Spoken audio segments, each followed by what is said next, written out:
이번에는 제가 그동안 한 6개월 동안 굉장한 괴로움을 많이 겪었습니다. 그 사례를 가지고 동영상을 만들어 봤습니다. 제목은 이렇습니다. 4번의 누수와 태경 건식 난방 1. 자, 그리고 부제는 30년 된 아파트 습식 난방 누수의 근본적 해결 사례. 무슨 논문 제목 같이 생겼죠. 자, 하지만 그건 아닙니다. 자, 아무튼 저에게는 대단히 힘든 시간이었고, 그 시간에 느꼈던 여러 가지 것들을 제가 동영상을 통해서 한번 여러분들에게 보여주고자 합니다.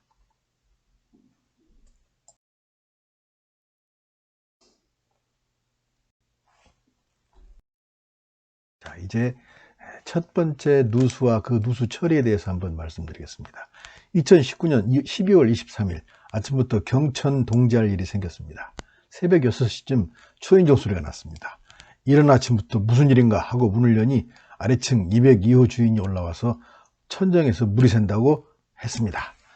가보니 거실과 방의 이곳저곳에 그야말로 물이 쭉쭉 내려왔습니다.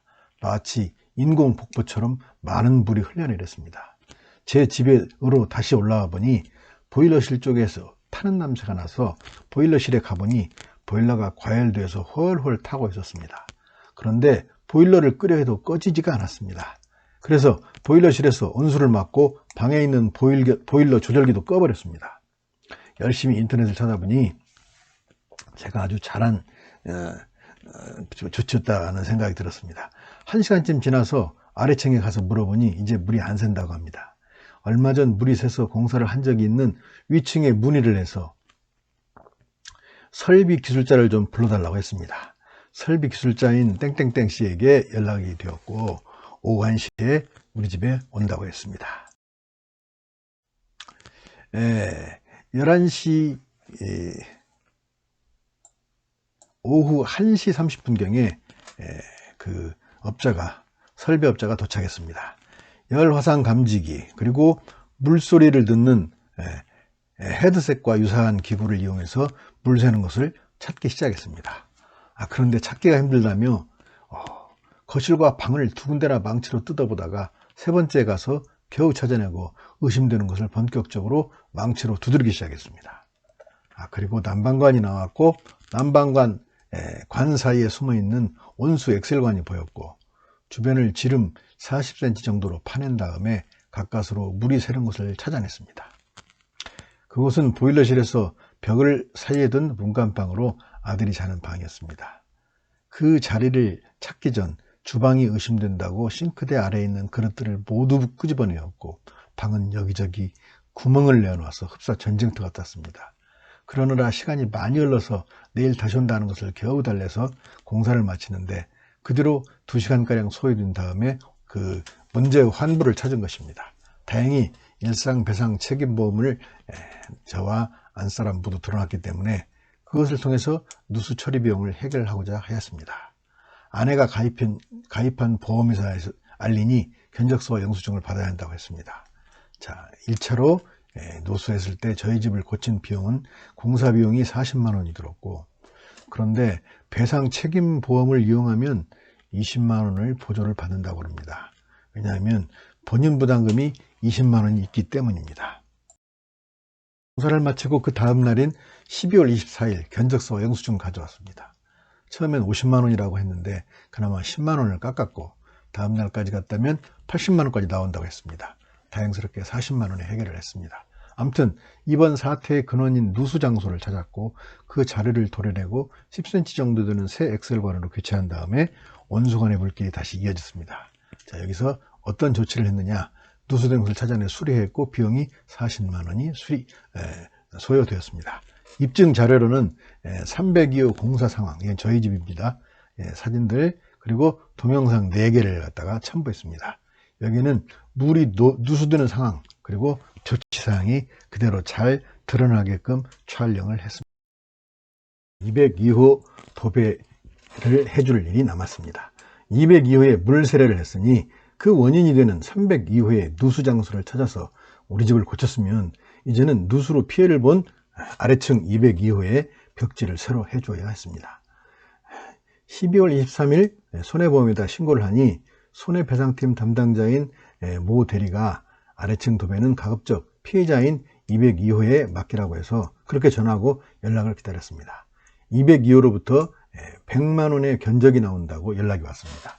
너무 많은 것 같아서 이것저것을 알아보니 70만 원에 해준다는 것도 있었고 90만 원 해준다는 것도 있었습니다.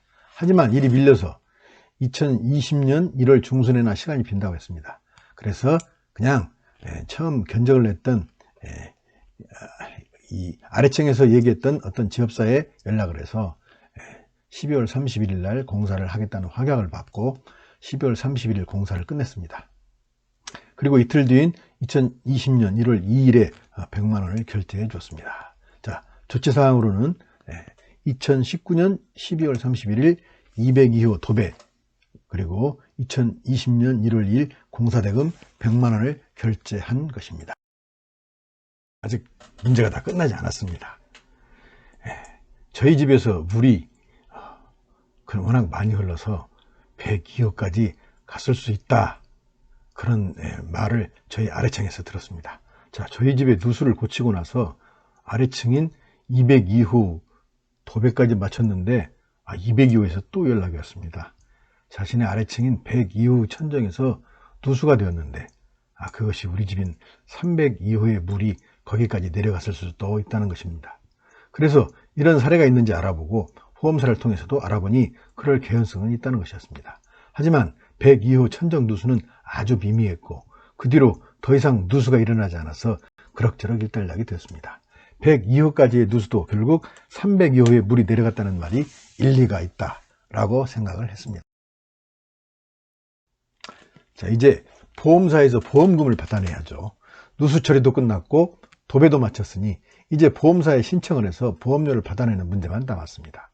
우리 부부는 일상생활 배상 보험을 함께 들었는데 문제는 본인 부담금이었습니다. 그런데 알아보니 비슷한 시기에 해당 보험을 들었는데도 제가 가입한 보험회사에서는 본인 부담금이 2만 원이었고 아내가 들었던 보험의 본인 부담금은 20만 원이었습니다. 그래서 두 군데에 함께 신청하기로 했습니다. 그런데 어떤 보험사에 신청해도 이처럼 부부가 함께 가입했는지 여부를 가장 먼저 따진다고 합니다. 그래서 각 보험사에서 반반씩 부담을 한다고 합니다. 그런데 다행스러운 것은 본인 부담금이 20만일 경우 2만 원만 내면 된다는 것이었습니다. 그래서 누수 처리 40만 원에 아래층 도배 비용 100만 원을 합쳐서 140만 원을 청구했더니 결국 양쪽에서 반반씩 통장에 입금이 되었습니다. 그런데 주의할 점은 반드시 근거를 남겨야 한다는 것입니다. 그래서 업체에 수리를 의뢰할 때는 반드시 견적서를 받아놓고 나중에 영수증도 받아놓아야 하며 송금도 토스로 하지 말고 인터넷 뱅킹으로 해서 송금자와 수금자가 나타나도록 캡처를 해두어야 합니다. 그리고 또 하나, 자기 집 소유 등기를 첨부해야 한다는 것입니다. 자기 집이 소유인 경우 그러한 사람이 뭔가 문제가 생겼을 때 일상생활배상보험금을 그 회사에서 주기 때문입니다. 자, 이제 보험을 타는데 사실은 제가 직접 신청한 것은 아니고 손해사정인을 통해서였습니다. 자, 그래서 보험사와 손해사정인의 관계가 어떤 것인지 한번 살펴볼 필요가 있습니다. 자, 보험사에서 보험금을 신청하려는데 요즘 일상생활 배상보험으로 부당한 이익을 보기 위해 장난치는 사람들이 많은 모양입니다. 그래서 보험사들이 보험금을 신청할 때 대부분 해당 지역에 사는 손해사정인을 선정을 해서 손해사정인이 보험금 수령을 주관하게 하는 것입니다. 아마도 손해사정인이 이를 잘 처리하면 웃돈도 준다고 합니다. 그래서 손해사정인은 가급적 보험금을 많이 청구하지 못하도록 유도한다고 합니다. 물론 저는 이것으로 돈을 벌 생각이 추호도 없어서 아주 상세히 경위를 설명했고 증거사진과 증거 동영상까지 꼼꼼히 챙겨서 손해사정인에게 주었습니다. 그리고 보험사에서 요구한 서식에 맞게 사건 경위 그리고 조치 내용도 꼼꼼하게 정리해 주었습니다. 그래서 손해사정인과 좋은 관계를 유지하며 보험금을 수령할 수 있었습니다. 자, 누수가 발생한 지 37일 만인 1월 30일에야 모든 조치가 끝났고 보험 신청 서류를 손해사정인에게 보냈고 그 뒤로 한 일주일쯤 지나니 보험금이 양쪽 보험사에서 들어왔습니다. 위에서 설명했던 내용들을 사진으로 보여드리겠습니다. 자, 제가 지금 누수 탐지하는 사진이라고 이렇게 보냈죠. 사실은 왼쪽에는 탐지하는 과정에서 잘못 뚫은 구멍이었습니다. 그래서 그걸 다시 메꿨고 한참 만에야 다시 또 찾아서 그 누수된 곳을 찾은 곳입니다. 자, 거기 지금 구멍 여기저기 파헤친 것을 한번 보면 방 표면 가까이에 이렇게 가로로 해서 난방관이 보이죠. 그 이른바 유명한 풍산 동파이프입니다. 그리고 그 아래로 엑셀관이 중간쯤에서 있고 거기서 작게 물이 새어나오는 것이 보일 겁니다. 자, 이제 누수 수리하는 사진을 좀 더 자세히 보여드리겠습니다. 아까 물 새어나오는 그 엑셀관을 그걸 잘라내고 지금 첫 번째 사진은 새로운 엑셀관으로 갈아서 끼운 것입니다. 그리고 두 번째 사진은 이제 판 곳을 갖다가 이제 메워야죠. 그래서 메우고 있고, 세 번째는 그렇게 다 메운 다음에 그거를 모르타르로 이렇게 메꿔서 쇠손으로 지금 작업을 하는 그런 과정입니다. 자, 이게 지금 누수 수리를 마친 저희 그 문간방의 처참한 모습입니다. 자, 저기 보면 옛날 장판이 지금 보이고 있죠. 옛날 장판을 깔고 살다가 누수 수리를 한다고 방 뜯어 놓아 가지고 이제 다 망가졌습니다. 그래서 새 장판을 깔 수밖에 없었습니다. 그런데 새 장판을 까는데 한 40만 원 정도 비용이 들었습니다. 근데 이 비용은 피해자를 위한 조치가 아니라서 보험금을 받을 수 없다고 해서 포기했습니다. 자, 그래서 굉장히 손해를 본 거죠. 자, 그 다음에 피해자인 202호 피해 사진은 제가 그 집의 프라이버시와 관련되기 때문에 사진을 올릴 수 없습니다. 이 점을 양해 바랍니다. 앞으로도 피해자와 관련된 사진은 올리지 않고 저희 집 피해 상황만 올리겠습니다. 자, 이것으로 마치겠습니다. 감사합니다.